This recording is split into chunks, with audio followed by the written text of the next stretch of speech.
할렐루야. 좋으신 하나님을 찬양합니다. 여러분 모두를 축복합니다.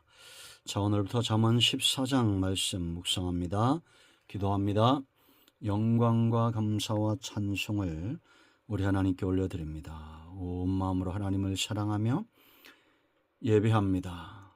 우리에게 또 하루의 시간을 허락하시고 은혜 중에 출발하게 하시니 감사합니다. 잠언의 말씀들이 열려지게 하시고 상한 모든 마음들을 치유하시며 삶을 축복하시고 병든 육체를 강건하게 하시며 말씀을 읽으며 들을 때에 하나님의 뜻을 온전히 사모하게 하옵소서. 총을 낮추시고 겸손하게 하시고 오직 말씀의 도구만 되기를 원합니다. 하나님을 경외하고 사랑하는 주의 백성들이 이 말씀 앞에 있습니다. 하나님의 위로가 넘치게 하시고 은혜 중에 응답받게 하옵소서. 예수님의 이름으로 사모하며 기도합니다. 아멘. 자, 1절부터 봅니다. 지혜로운 여인은 자기 집을 세우되 미련한 여인은 자기 손으로 그것을 허느니라. 정직하게 행하는 자는 여호와를 경외하여도 패역하게 행하는 자는 여호와를 경멸하느니라. 미련한 자는 교만하여 입으로 매를 자청하고 지혜로운 자의 입술은 자기를 보전하느니라. 소가 없으면 구유는 깨끗하려니와 소의 힘으로 얻는 것이 많으니라. 아멘. 자, 여러분, 하나님께서 사람을 만드실 때 어떤 목적을 가지고 만드셨습니까? 그리고 믿는 성도들을 향해서 그들의 가정을 향한 하나님의 계획이 어떤 것일까요? 그것은 절대 나쁜 것이 아니고 절대 망하는 것이 아니고 절대 하나님과 멀어지는 것이 아닌 것은 너무나 확실합니다. 굳이 우리가 분별하지 않아도 어둠과 빛을 분별하는 것처럼 하나님의 마음과 하나님의 선한 역사는 빛과 같습니다. 어둠이 조금도 개입하지 않습니다.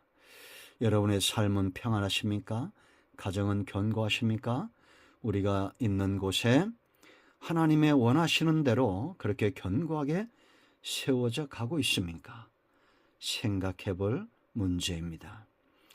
자, 여러분, 오늘 1절로 4절 말씀 보면 하나님의 뜻에 부합한 가정, 행복한 삶을 세우기 위해서 정말 필요한 것들이 무엇인가 보여지고 있습니다. 1절 보세요.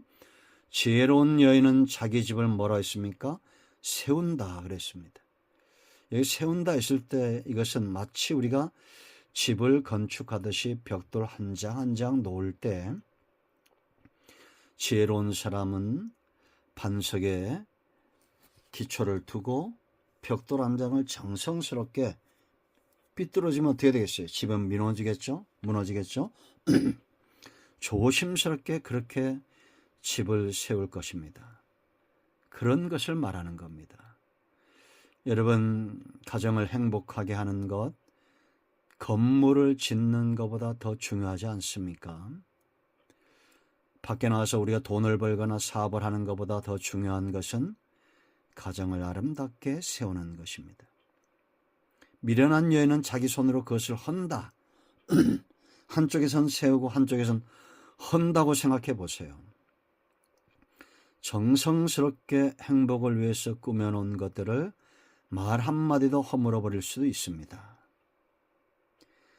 이건 그러므로 가정을 행복하기 위해서 필요한 게 뭐라는 겁니까? 여인이란 얘기예요? 아니잖아요. 지혜입니다. 남자나 여자나 가정을 행복하게 하나님을 영화롭게 하나님의 뜻에 부합한 가정 되기 위해서는 지혜가 필요하다는 겁니다. 그러므로 우리는 지혜를 구해야 됩니다. 없는데 어떻게 지혜를 사용할 수 있겠습니까? 지혜로운 말과 행동들은 지혜로운 자들의 몫입니다. 그러므로 여러분, 지혜를 구하십시오. 지혜로운 말과 행동을 통해서 가정이 견고하게 세워지는 것입니다. 두 번째 2절 보세요. 정직하게 행하는 자는 여호와를 경외하여도 패역하게 행하는 자는 여호와를 경멸한다라고 말합니다. 정직함과 여호와를 경외하는 것은 한 세트입니다. 떨어질 수 없습니다. 여호와를 경외하는 자는 정직하고 정직한 자는 여호와를 경외합니다. 여러분, 정직이 사라진 나라, 정직함이 없는 가정, 정직함이 없는 관계는 견고해질 수 없습니다. 이 나라 정치인들에게 필요한 것은 정직이죠. 대통령에게 필요한 것도 정직이죠. 공무원들에게 필요한 것도 정직함이고, 모든 사회 전반에 정말 필요한 것은 정직함 아니겠습니까? 그런 사람은 바로 하나님을 경외하는 사람, 가정이 견고하고 복된 가정, 하나님의 뜻에 부합한 가정이 되려면 하나님을 경외하는 가정 되어야 됩니다. 그럴 때 정직의 열매를 맺고 그 정직함들이 사람을 견고하게 세운다, 신뢰할 수 있기 때문입니다. 우리가 거짓말하는 사람을 어떻게 신뢰할 수 있겠습니까? 정직이 무너진다는 것은 곧 믿음, 신뢰가 무너지는 것을 말합니다. 특별히 무엇보다 성도는 하나님 앞에서 정직해야 됩니다. 사람은 속일 수 있지요. 그러나 하나님은 속일 수 없습니다. 그러므로 하나님 앞에 자기 자신을 정직하게 드러내는 사람, 그런 사람들이 바로 가정도 사회도 나라도 견고하게 세우는 것입니다. 세 번째 중요한 것이 3절에 있습니다. 가정을 견고하게 하나님의 뜻에 부합하게 우리의 모든 관계를 세우는 것. 미련한 자는 교만하여 뭐라 했습니까? 입으로 매를 자청하고 지혜로운 자는 자의 입술은 자기를 보존하느니라. 교만과 겸손입니다. 미련한 자는 교만하고 지혜로운 자는 겸손하다는 얘기예요. 이게 뭘로 할 수 있습니까? 말로 할 수 있습니다. 그 입으로 할 수 있어요. 교만의 나무에는 매를 자청하는 말, 하나님의 심판을 오게 하는 말을 하고, 겸손의 나무에는 하나님의 보존, 보응, 은혜를 오게 하는 말을 한다라는 얘기입니다. 여기 교만한 것은 말이 통하지 않는 상태를 말해요. 자기 자신만 옳다고 여기는 자, 아집과 고집이 세서 절대 들으려고 하지 않는 상태.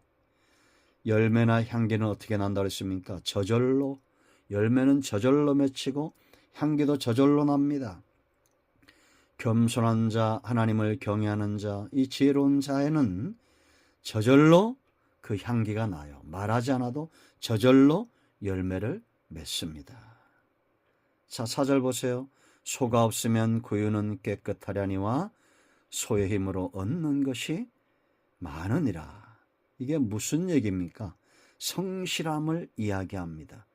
여러분, 우리가 소가 없으면 구유를 깨끗하게 하거나 외양간을 치울 일 없겠죠.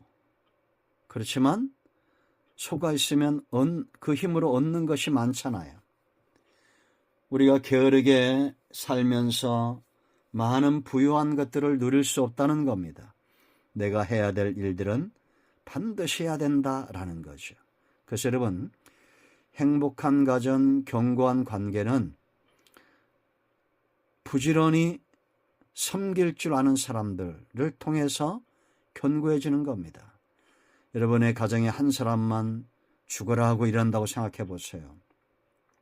그러면 그 힘이 언젠가는 다하지 않겠습니까? 언젠가는 기력이 쇠하지 않겠어요? 그래서 서로 자기 몫의 일을 성실하게 감당하는 것이 중요합니다. 한 사람만 우리가 소처럼 일한다고 생각해 보세요. 언젠가는 기진하여 넘어지겠죠. 성실하게 노동에 수고를 하고 근면과 성실함으로 사는 삶을 소중히 여기는 그런 사람의 가정, 불의의 삭슬 사모하지 않는 가정이 바로 견고하게 세워지고 그런 관계가 행복한 관계가 되고 하나님의 뜻에 부합한 삶을 살게 되는 것입니다. 여러분, 제가 그 얘기했죠. 20% 개미들을 팝으로가 연구해 보니까 20%의 개미만 열심히 먹이를 알아들입니다. 나머지 80%는 그냥 아무것도 하지 않고 왔다 갔다만 한다는 거예요. 이게 건강한 모습은 아닙니다.